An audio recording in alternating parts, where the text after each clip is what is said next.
Hi, everyone, and welcome back to our podcast at Sporting Global.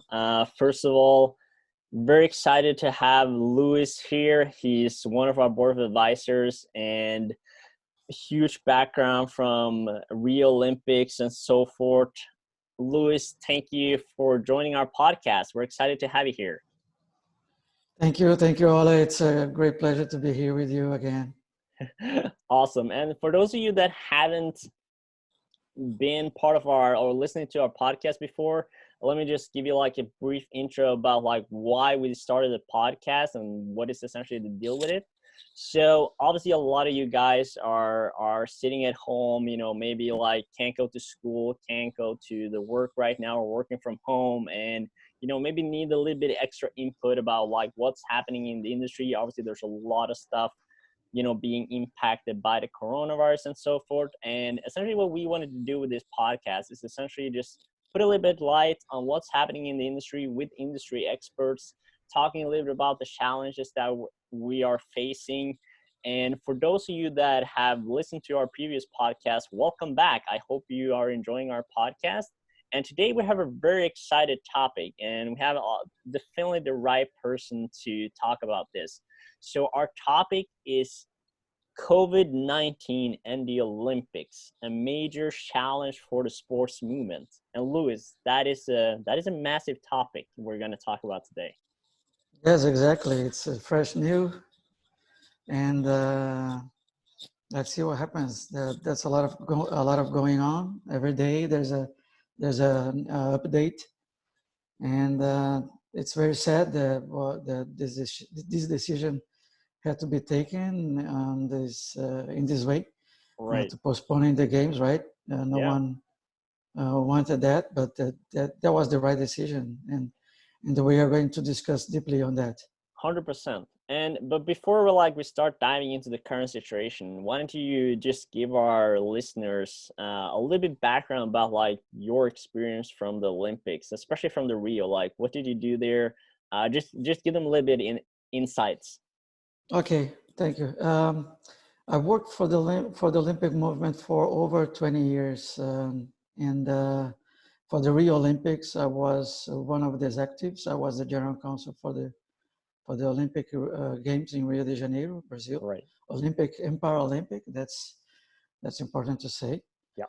And as a general counsel, I was there since the beginning, and trying to implement all the best practices in terms of corporate governance, and always giving legal and strategic advice for the whole organization, right? Right. For the board, I was participating in the board's meeting, yep. in the audit committee,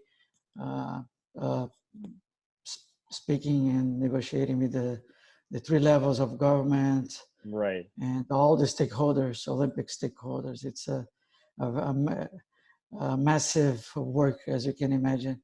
A massive responsibility, and also very key, that responsibility in today with what is happening. And we're also going to talk a little bit about like the challenges they're facing now, that you also like, obviously it's not the same challenge that you were facing, but there's probably a lot of the same things nonetheless that you had to think about with the Rio Olympics that they have to think about now. So we're just going to like start mapping out like what that might look at. But essentially, just like now, the current situation, as Luiz mentioned, is that the IOC president, the Prime Minister of Japan have concluded that the games, in Tokyo must be rescheduled to a date beyond 2020, but no later than summer 2021. So in order to safeguard the health of the athletes, everyone involved in the Olympic Games and the international community. So that's a huge decision to make. And first of all, was it the right decision to do this now? Should they have waited? Should they have done it before? Or like, what is your thoughts around this? They did the right thing. It was the right decision for sure. Yeah. Definitely, it was the right decision. They're monitoring the situation with the World Health Organizations. Yeah. And they they got the information that the coronavirus epidemic, the pandemic, it was spreading out very fast. Yeah. Now it was starting on Africa, in Africa, Yeah. and in very different continents, and the United States it was getting severe, in the South America as well, and then they took this decision. It was a very fast, if you say, the process was very fast. In 48 hours, they got meetings with the Japan government, with the IOC and the health organizations, and in 48 hours, it was very, very fast process. A lot of people said that they took this process took very long to this decision was took very long to have to be taken. Right. But it's a very complex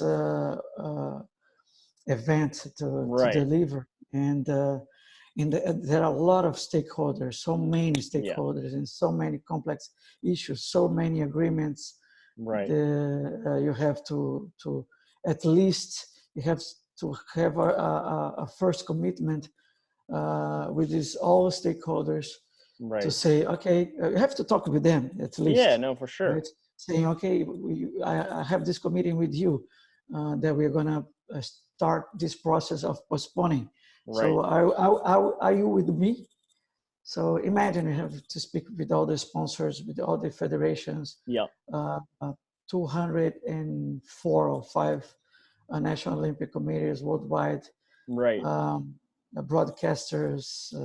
We're talking about here 300,000 people. Right. Working directly and indirectly for the game. So you can imagine the complexity of the games, right? It's a massive operation, and there's so many stakeholders to keep in mind. But I think also, like, as you said, like at the end, of course, like they were monitoring every day and just making sure, like, when is the time to, like, you know, make the final decision. But I think also, like, you know, I don't want to, like, obviously dive too much into their process without, like, knowing all the details. But I would believe also they felt maybe a little bit obligated, maybe a little bit pressured because of, like, you know, countries like Canada, you know, saying, okay, we're not going to be part of this, you know, early. And you have also Norway, you know, sending an email and a message to IOC and say, like, hey, maybe you guys need to really think about this. And I think also, like, those power nations, I mean, like, of course, Norway more from a winter standpoint, but Canada as well is a huge country.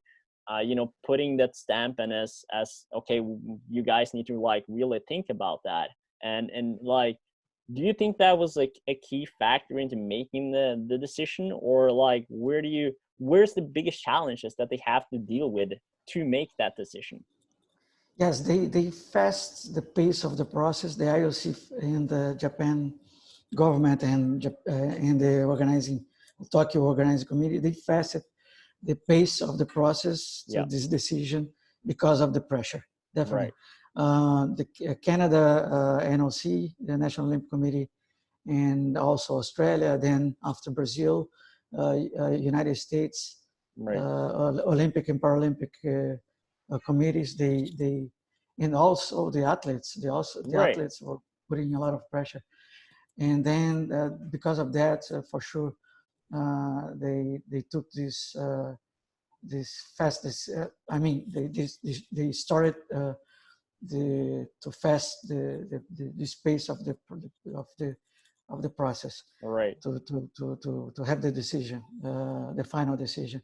Of course, it was a blow to the president of the IOC and and also to the Tokyo Organizing Committee. Definitely, it was a blow for them. Right. It's his prestige, of the IOC prestige, it was a blow, definitely. But in my personal and humble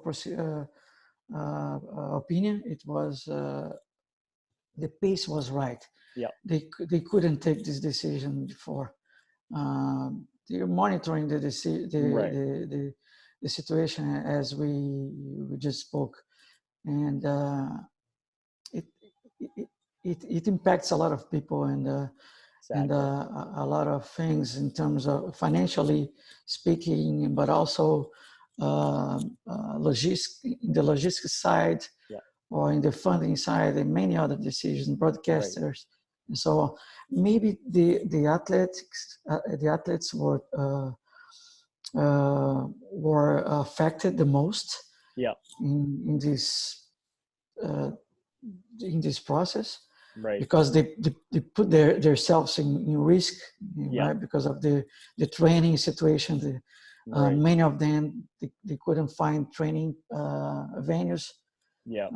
venues to train, or even though there's some training at all because of the venues are closed, and Right. sometimes they need to go around to look for venues to train in, and they put themselves in jeopardize, or Yeah. in high risk because of that. But plus, But even like looking at the athletes, right? Which obviously, which we're planning to do like a separate podcast on later. But like even like for the athletes, right? Which has been working for this for like the 4 years. So they're essentially like have like a 4-year plan where they're gonna reach like that major peak. And now essentially exactly. now that's being delayed. Um, and I think that's a very interesting topic too. But as like we had a couple interviews, like not us, but obviously the media Mhm, here in Norway, mhm, speaking with a mhm. couple like Olympic athletes that are going there, and they are also kind of like in that sense that at the end, the health of the population, is more important than the games itself, which I think is also like talks a little bit about the Olympic movement and what it stands for, and at the end, of course, like it's a celebration of games going back to like Athens, back in like when it started, Mhm, but mhm. but I think that community and like essence of like what is the most important part of like the industry and of the athletes, I think at the end it's the right decision to do. Yes, in the athletes' perspective, definitely, I would say they they it impacts directly their performance, right? Right. They have a program to be in the peak, to be to hit their highest performance in the Olympic Games, right? Right. And many of them uh, were in the last year, or the last year of their careers. Right. Many people were planning to um, to retire after these Tokyo Olympic Games. Yeah. So they will have to postpone, or some people will have no conditions. Some athletes will have no Right. conditions to do that. So it will impact their performance in the Olympic Games in 2021 for sure because of that. Right. And but we have to remember, and IOC needs to remember, and every day, and they do that. Yeah. Their clients, and the most important client is the athlete, right? Right. No, at the end, it's the athletes. And of course, like as you mentioned, there's 300,000 people, being impacted by this massive event. And, it's so many stakeholders. Like you have the Olympic City, which, we talked about like all the departments and housings that were being ready for them. And now they're standing there, right? What are you going to do? Do they have a space after this? And let's just dive into like, just overview like what is kind of like some of the key challenges that they will need to think about um, now until like when they're actually gonna have the Olympics, because there are probably a lot of areas that are being impacted because they delayed it. So I don't know, like what do you see as the key challenges? Yes, there'll be a huge, a massive impact in term of costs, Right. um, because of the postponing of the games. Yeah. Just it is important to say that the organizing committee, they have a budget, right? Right. They planned in advance a budget they will have, right? Yeah. and they have like a program, a commercial program, Right. to have this funding, Right. right? So the forms of funding of our organizing committee is broadcasting, Yeah. the biggest part of it, the most part of the funding is Yeah. broadcasting, and then sponsorship agreements, Right. licensing agreements, licensing Yeah. of the products, and ticketing, this Right. selling Yeah. of ticketing. So the huge amount of in this big cake, this big pizza, Yeah. it's the broadcasting funding. So once they will have extra costs, they will have to think about it, where Right. this funding will come from. And I don't, Where of does this course, money come from? Yeah. yes, and of course they can be very creative and bring new categories of sponsorship, Right. right? And, and they can go to the sponsors and say, okay, you're gonna have one more year to activate your Right. your your brand, right? So and But then the key you can question give me, is though, we're like, do the sponsors have that money, to like yeah, keep going another year? Because I mean, like, they're also like being impacted by the current situation, right? Like the entire sport yes, industry is essentially yeah, stopped. exactly. So that's also very like like do you think they will lose some sponsors, or is like the Olympic, of course, like the Olympic brand is massive, and like, but do you think do they might lose some sponsors or I gain like I some new ones out of this? I believe they will gain some out of this, because Right. they will have some support because of this situation. Yeah. Definitely, they're not going to lose any sponsorship. It's not a smart movement in the Yeah. end. It's not a smart movement. The sponsors need to support the event and support Right. the organizing committee at this time. So that would be the smartest move to do. But I would say if the organizing committee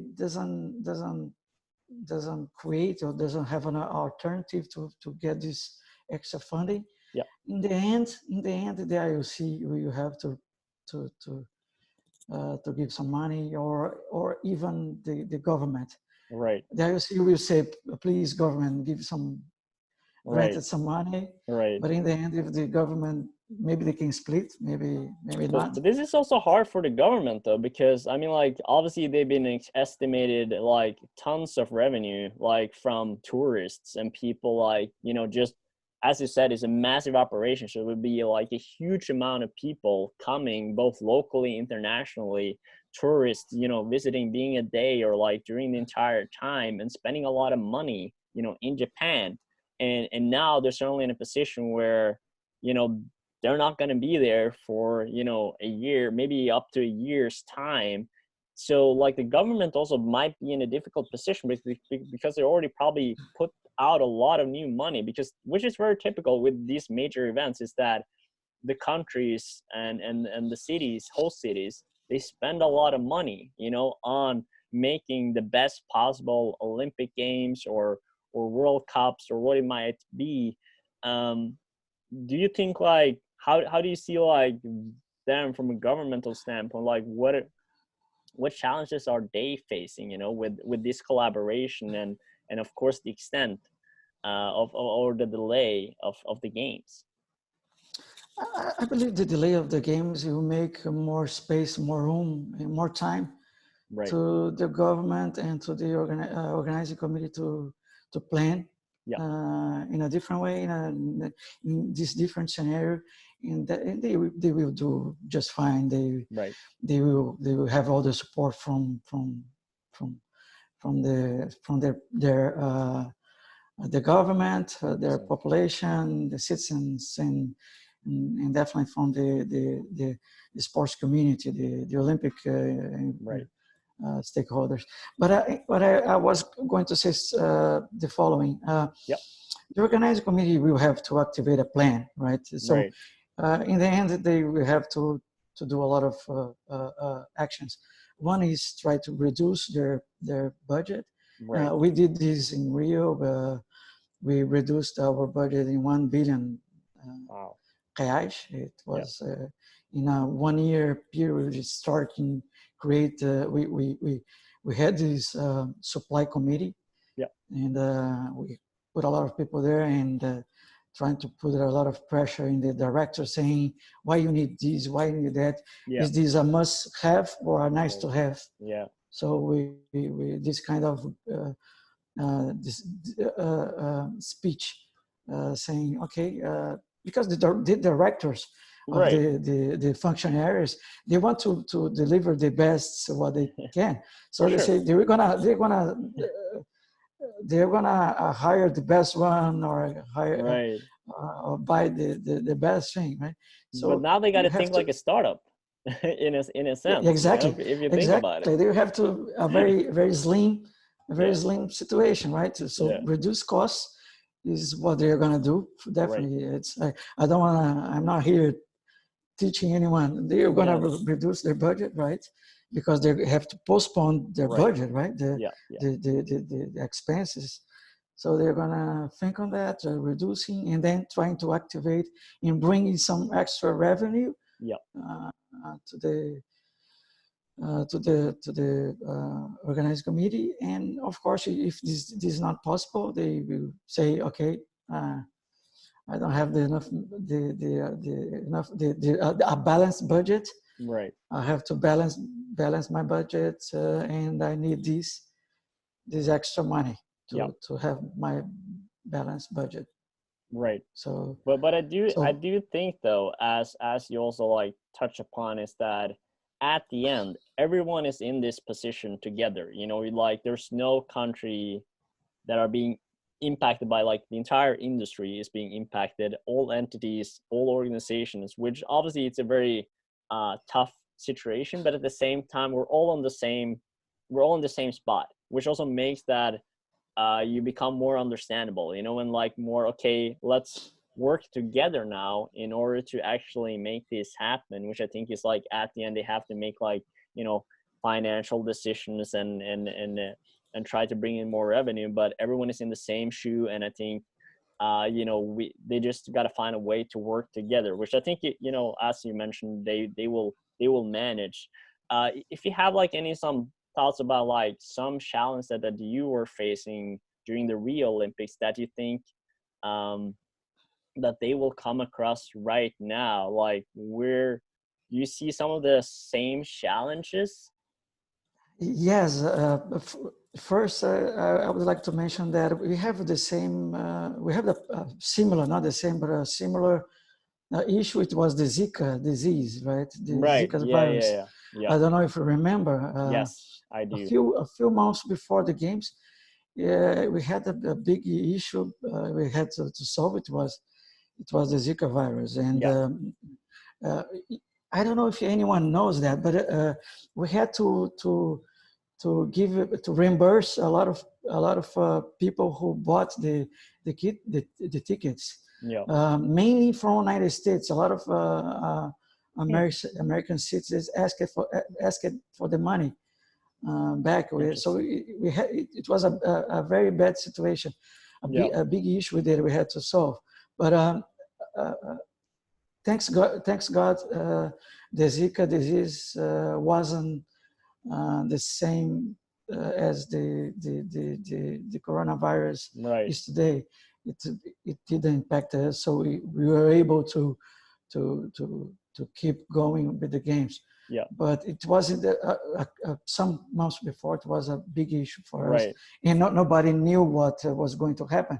Yeah. And but it was a big issue in many aspects. Reimbursing the money because of the ticketing problem. Yeah. A communication, big communication issues, a crisis. We have we have like a crisis committee to work with that. So it was it impacted us as well. But To give you a very easy example in the impact they will have Yep. to now, and is one of the big issues. It's a simple one to explain, but it's Right. the biggest, one of the biggest issue, which is the Olympic Village, where the athletes Right. live during the games, Yep. the Olympic and Paralympic Village.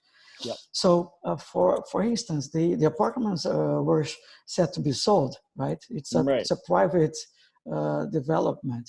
Right. Usually it was in Rio, in London, such. Yeah, it's the typical way to go. It's the typical way to go, exactly, because what we're going to do with a lot of apartments in the end, right? So in the next 4 years, 8 years, 16 years time, we're going to reuse them for the next. Yeah, exactly. So in Rio, I remember the numbers. It was 33 apartments, buildings, right? Not apartments, buildings. Yeah. And I was there in the London Games. I was in the Olympic Village in London. I was in the Olympic Village in Sochi.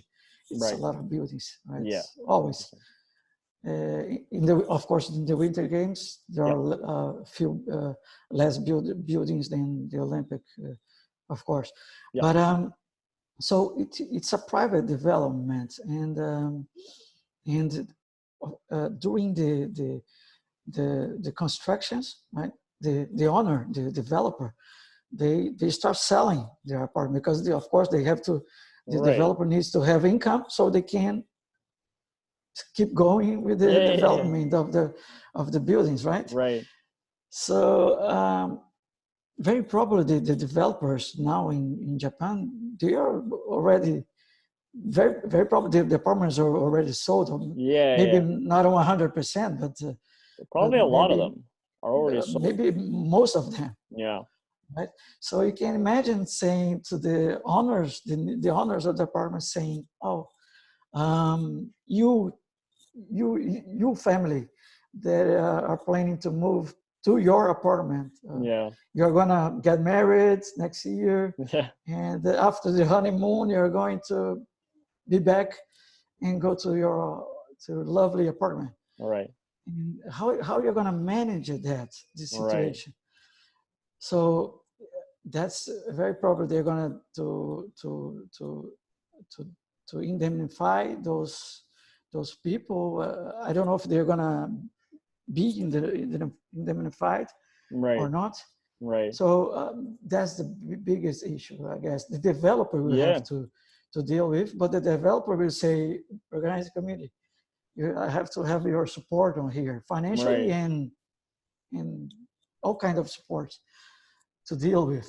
So what do you see as the solution though? Like, do you think, I mean, like technically it's two scenarios, right?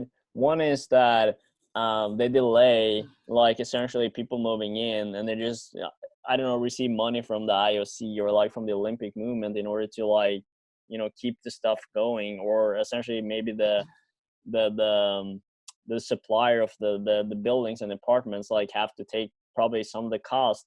But that's also an issue for them, right? Because if they're like, okay, this is from the date right after the Olympics are done, you have, you know, 400 families or probably way more that are going to move in like literally within a month's time. And then that's a lot of revenue for them. How are they going to say no to that, right? Because again, you said it was a private contributor. So what do you think is what do you think would be the outcome and solution of this? The solution is saying to postponing the delivery of the keys for these families. Of course, the developer will need to negotiate, and sometimes it's going to be the case of granting some amount of money. Right. And but in the end, they will say, organized committee, the cost for the using of the Olympic and Paralympic Village, it's not going to be the same amount. It's going to be this cost here, not A cost, but B cost. It's going to be who's going to pay for that. And so the organized committee will say, okay, I don't have this amount, and who's going to pay that? So Right. IOC help me out, government helps me out. So So everyone just needs to like work together here. I think that's the key measurement. And from your experience too, I think that's what's gonna happen, right? Like people yeah, just tend to like be able to find a solution. And I think also like that's a little bit about the beauty of sport as well in the sport industry. Like it's a very everyone knows each other in a sense. It's a small industry nonetheless in the big scale picture. And I think at the end everyone wants to like make the Olympic Games happening, but everyone also understands that they have to postpone it and delay it in order to do that. And then of course with that comes a lot of challenges that we've been discussing today. Um, but there's two things though that I also thought was quite interesting that I read was that they said the Olympic flame will stay in Japan. So um, have you been involved a little bit into that process? Like obviously not in Japan, but with the Rio, and like what does that, mean by having the Olympic flame still staying in Japan? um, it was the best decision. Of course, it was the easiest decision. Also, Right. in terms of history, the Olympic Games movement history, and all those Greece and Athens history. Of Yeah. course, the flame should be in Japan, Right. and no other place. Yeah. It doesn't need. It doesn't. It wasn't necessary to go back to Greece. So it Yeah. needs to be there in Japan You to don't bring always it back. This is where it's you gonna don't be. bring it back, right? Yeah. You just stay in Japan, so everyone and all the citizens and everyone can remember that the game will be held in that city. Right. Uh, it's just a very small delay. Yeah. It's Delay. almost like a gesture of hope in a sense, which I think also they Yes, talk about. yes, It's like yes, yes. it's coming.